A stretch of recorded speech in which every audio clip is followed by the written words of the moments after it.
What's going on, y'all? It's Micah. I'm back here with yet another video. In today's video, we are going to be reacting to top 10 most disturbing songs because of what we know now.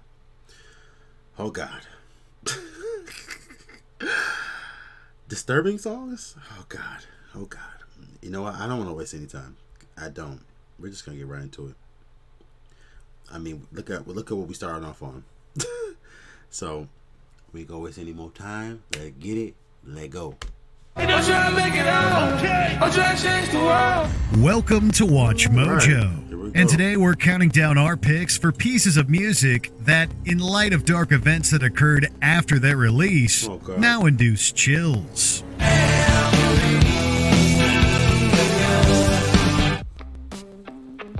Number 10, Bump and Grind, R. Kelly. My body's telling me yes. Any song that begins with those lyrics would be considered to have aged like milk. However, when you take into account singer Kelly's literal decades of misconduct allegations, the lyrics to Bump and Grind take on an entirely new context that would churn the stomach of even the most hardened listener. I don't see nothing wrong.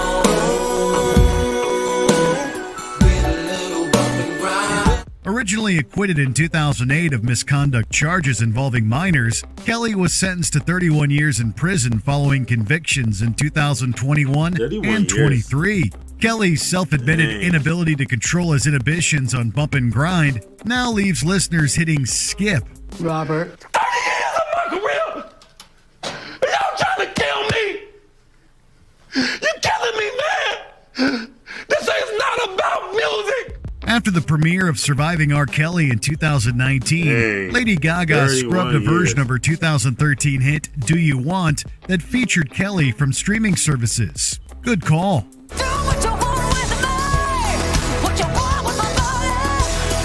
Number 9, I Took a Pill in Ibiza, Mike Posner. I took a pill in Ibiza to show Avicii I was cool. Posner's tropical dance floor anthem is already a deceptively dark song.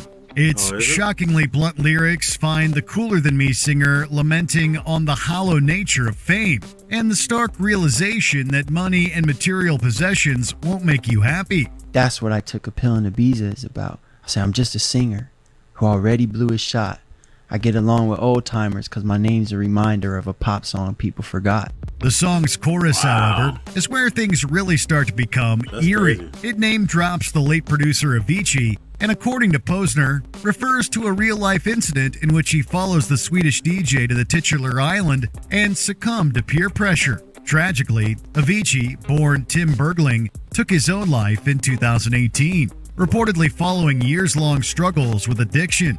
Knowing that turns a cautionary tale into an uneasy, unintentional tribute. Point being, he never cared, unlike almost everybody in the music industry, he never cared if I was number one or number a million. Number 8, 2009, Mac Miller. I ain't asking why no more. I take it if it's mine, I'll stay inside the lines today. Hip-hop fans were hit hard in September 2018 when Pittsburgh native Miller, born Malcolm McCormick, passed away from a drug overdose. Those same fans were also quick to point out that Miller had never shied away from addressing themes of addiction and depression in his music. In particular, they looked to 2009, the penultimate song on his 2018 album, Swimming, Miller's last before 2020's posthumous Circles. I was digging me a hole, big enough to bury my soul. Weight of the world, I gotta carry my own. The song alludes to Miller's difficulty with his rapid rise to fame. The title is a reference to the release year of his first mixtapes. Over a gentle, twinkling beat, Miller rap sings about using to ease his pain, and most heartbreakingly of all, argues that an angel's supposed to fly. He saved me in many ways that I couldn't save myself. He helped me with my depression, my anxieties. Number 7, I Need a Girl Part 2, P. Diddy. Potential wife credentials. Know about the life I'm into, life I've been through, and how I had a trifling mental. Not unlike Bump and Grind, the lyrics to the sequel to I Need a Girl Part 1 probably elicited cringe from listeners at the time, in this case, the year 2002. Written and co-produced by Sean P. Diddy Combs himself, the song raises eyebrows more than once. Did Puffy just compare the love of his life to a brother? And for that matter, why are these brothers doing that? The chorus will definitely make you wince, too.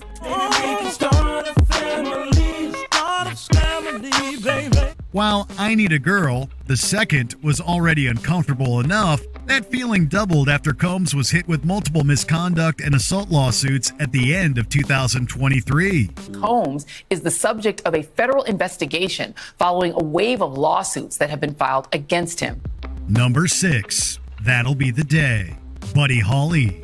February 3rd, 1959 is known as the day the music died for a reason. That was the day that three rock and roll legends met a tragic and storied end when their plane crashed in Iowa. They were Buddy Holly, Ritchie Valens, and the Big Bopper J.P. Richardson. The locals in the town were sitting around a black and white TV in the lobby, and they said, 3 rock and roll artists die in plane crash. And it was all over the news. The man born Charles Hardin Holly had only relatively recently made his major label breakthrough album, That'll Be the Day. That album's title track was a massive hit within the final year of Holly's life. You say you're gonna leave, you know it's a lie, 'cause that'll be the day when I die. Its chorus, detailing Holly's confidence that his relationship will never end, became tragically ironic following that plane crash, when in reality his wife, Maria Elena, was widowed. I knew that if I would have been there, but it would have not taken the plane, because I would have put my foot down and said no. Number 5, New Dawn Fades, Joy Division.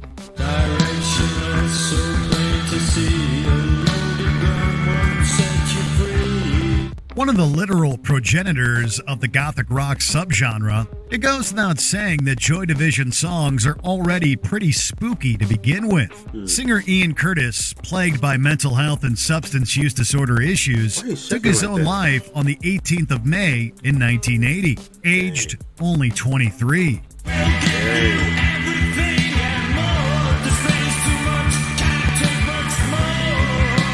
Curtis's songwriting tackled these topics head on, and this is no more apparent than on New Dawn Fades. Over a plodding drum beat that supports a fuzzy Black Sabbath-tinged guitar riff, Curtis bears a soul about his total hopelessness in that unique baritone.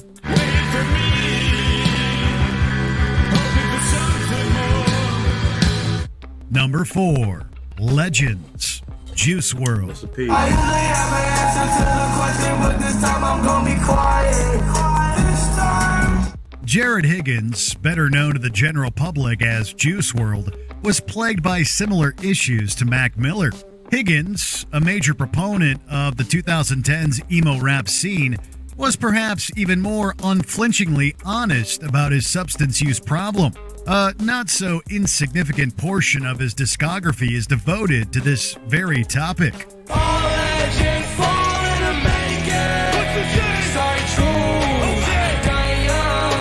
Legends, which appears on the artist's 2018 EP Too Soon, as well as his posthumous 2021 album Fighting Demons, makes chilling predictions to this effect. This is especially haunting when you consider that Higgins died in 2019 at the age of 21, exactly as the chorus of this song anticipates. Was it 27 club? We ain't making it past 21. Number 3, Rehab, Amy Winehouse. Tried to make me go to rehab. I said no. Amy Winehouse's once-in-a-lifetime talent was grounded in her attitude, her unwillingness to be anything but authentically herself. That meant writing songs that drew extensively from her tumultuous personal life, which was the subject of mass media coverage and public scrutiny in the 2000s. So much so that her first album was entitled simply Frank. The release of her second album, Back to Black, was preceded by the single Rehab, produced by Mark Ronson. The man said, why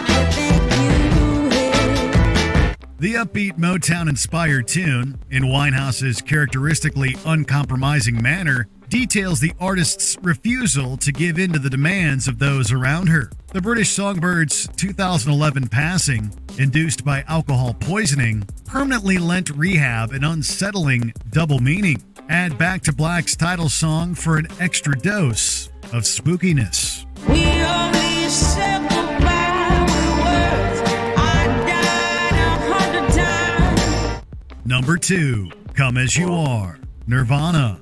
Come as you are, as you were. It's no secret that Nirvana frontman Kurt Cobain was a master of dark, unsettling songwriting. In fact, there were multiple examples that stood out to us. In particular, I Hate Myself and Want to Die, the title of which clashes with its irreverent, seemingly unrelated lyrics. But it doesn't run me out.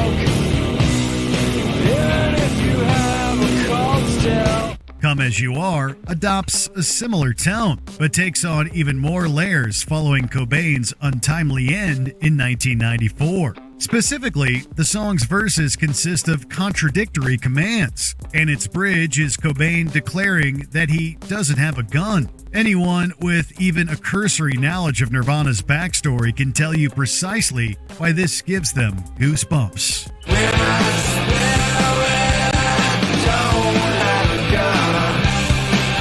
Before we unveil our top pick, here are a few honorable mentions. Leaving on a Jet Plane, John Denver, foreshadows the way Denver met his end in 1997. I'm leaving on a jet plane. Don't know when I'll be back again. Pretty Noose, Soundgarden, same as John Denver, but for Chris Cornell in 2017.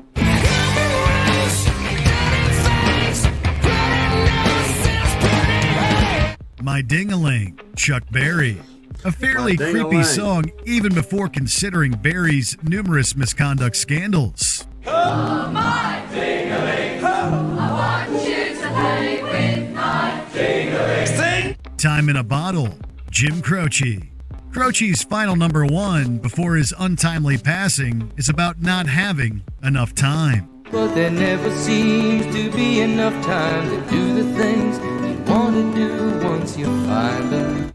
Before we continue, be sure to subscribe to our channel and ring the bell to get notified about our latest videos. What they said. You have the option to be notified for occasional videos or all of them. If you're on your phone, make sure you go into your settings and switch on notifications. Yeah. Like they said, make sure you subscribe. Number 1, Look at Your Game, Girl, Charles Manson. Ah, those feelings real. Look at your game, girl. Legend.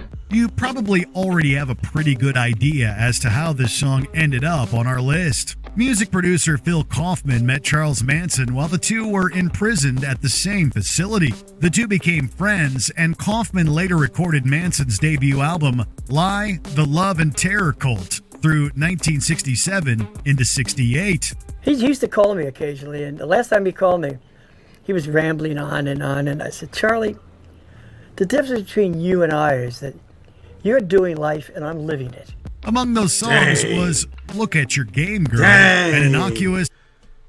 Dang. You doing life, but I'm living it. Dang. Sheesh. That's a bar.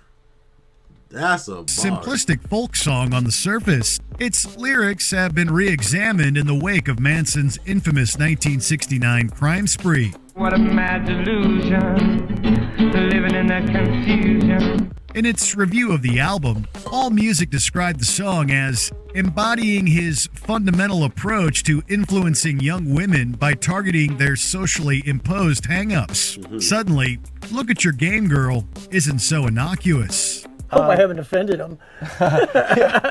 Those murderers are so, they're so touchy. Which songs do you have a hard time listening to because of something terrible that's associated with them? Let us know in the comments. There's a whole lot more for me waiting on the other side.